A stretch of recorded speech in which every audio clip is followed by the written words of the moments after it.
Bonjour.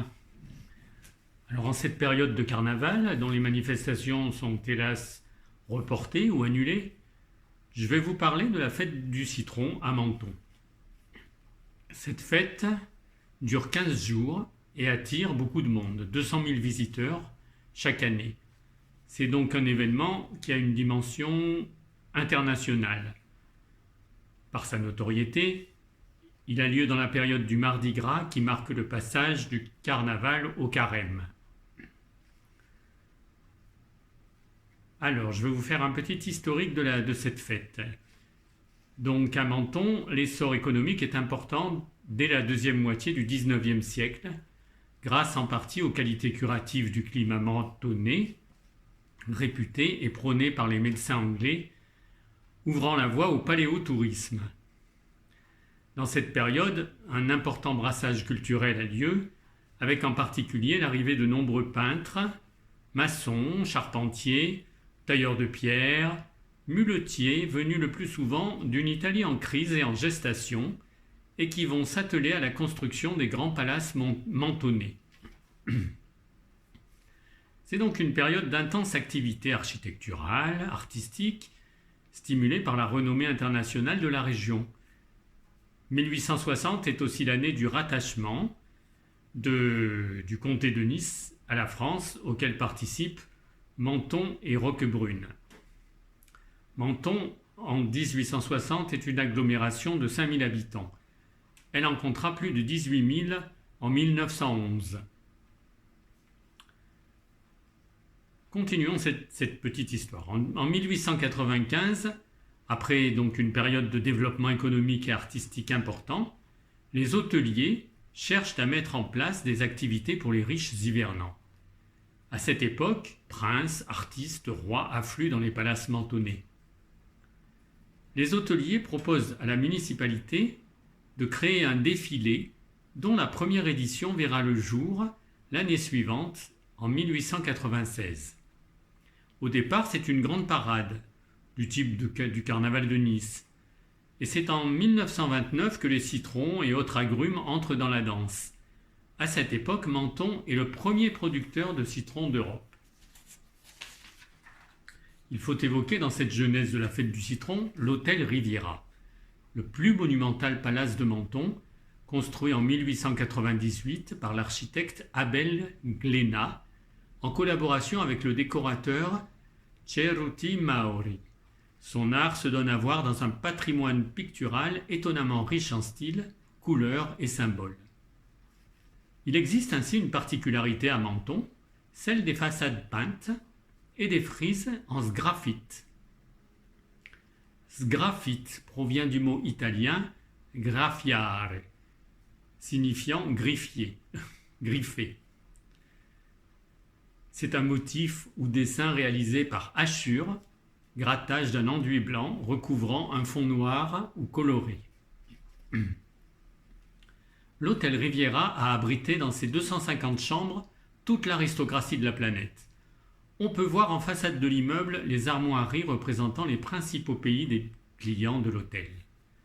L'immeuble sera, au milieu du XXe siècle, transformé en immeuble d'habitation. Et c'est dans les jardins de cet hôtel qu'aura lieu en 1929 la première exposition de fleurs et d'agrumes.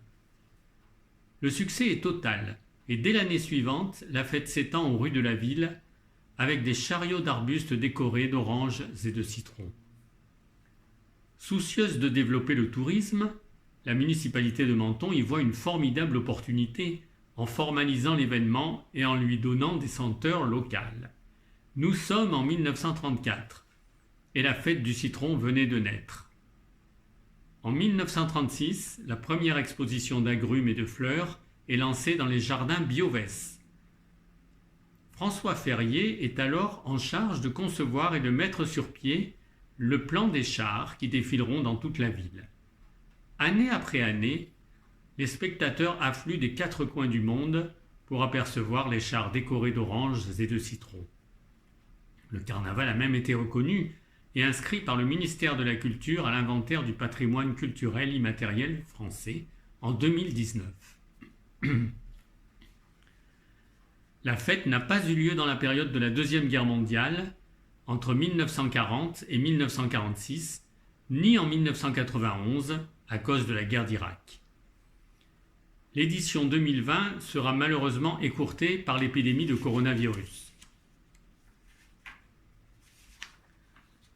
Même cause, même effet, l'édition 2021 est reportée à 2022.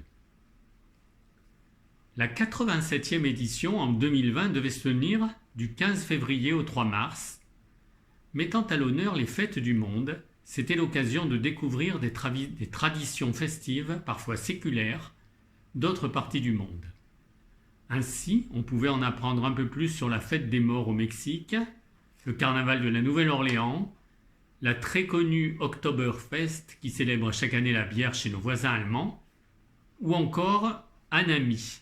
Hanami est une courte période où tout un pays, le Japon, s'adonne à la célébration et à la contemplation des cerisiers en fleurs, hommage à la beauté et à l'éphémère. On peut dire que la fête du citron de Menton, avec ses motifs d'agrumes, avec le festival des orchidées qui lui est intimement lié, s'inscrit pour une part dans cette tradition de contemplation de la beauté de la nature. Pendant toute la durée de la fête, des événements ponctuels sont organisés, comme les balades nocturnes et les fameux défilés de chars. Les centres d'intérêt de la fête sont l'exposition de motifs d'agrumes au jardin Biovest tous les jours, les jardins de lumière les vendredis et samedis en soirée, en nocturne, les corsos des fruits d'or sur la promenade du soleil les dimanches après-midi, les corsos nocturnes les jeudis soirs suivis d'un feu d'artifice. La fête du citron est la deuxième manifestation hivernale grand public de la Côte d'Azur, après le carnaval de Nice. Le salon de l'artisanat et le festival de l'orchidée ont lieu au Palais de l'Europe à la même période. Ils sont indissociables de la fête depuis des décennies. Chaque année, un thème différent est choisi. Ce ne sont pas moins de 140 tonnes d'agrumes qui sont nécessaires pour participer à la décoration des chars et des motifs d'exposition. Aujourd'hui, les agrumes proviennent de la région de Murcia, en Espagne. Les sculptures peuvent atteindre plusieurs mètres de haut. En nocturne, elles deviennent des jardins de lumière. 15 jours de travail pour une centaine de personnes sont nécessaires à la mise en place de toutes ces animations. L'ensemble des équipes municipales est alors mobilisé. Une petite parenthèse pour terminer. Mardi Gras, c'est le mardi 16 février 2021. La fête de Mardi Gras, c'est une fête chrétienne dont la date varie chaque année. Elle est fixée par rapport à la date de Pâques, qui elle-même change en fonction du cycle de la Lune. Mardi Gras était le dernier jour où les chrétiens pouvaient manger du gras, d'où la fête du bœuf gras. Les 40 jours suivants, qui précédaient Pâques, ils consacraient leur temps à la prière et ils jeûnaient. Ce jour symbolisait le début du carême pour les chrétiens. Le carnaval est la période qui s'étend du jour des rois, au début du carême, jusqu'au mercredi des cendres, lendemain du Mardi Gras. Le mot carnaval vient du latin carne levare, qui signifie enlever ou retirer la viande. La suppression de la viande, c'est le carême, période de 40 jours qui précède Pâques. Le carnaval a pour fonction de faire oublier les privations de l'hiver et d'annoncer le retour du printemps. Avant cette période de privation, il était coutume d'utiliser ses réserves de beurre, huile, œufs, avant les 40 jours de jeûne qui allaient suivre, d'où la tradition des beignets, des gaufres, des crêpes, des recettes simples utilisant tous ces ingrédients. Merci à vous.